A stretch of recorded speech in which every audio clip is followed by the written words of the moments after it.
కళ్ళు కైపెక్కించే పోకళ్ళు కాటేస్తే కాదంటానా ఇప్పుడైనా వయసేమైనా సొగసేమైనా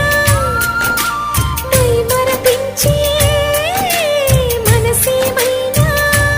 నవ్వు నవరాత్రి నీ కోసం తీసుకువస్తున్నా మైనా ఏమైనావే మన్మథ మాసం అయినా ఎంతైనా ఇది మెత్తని మోసం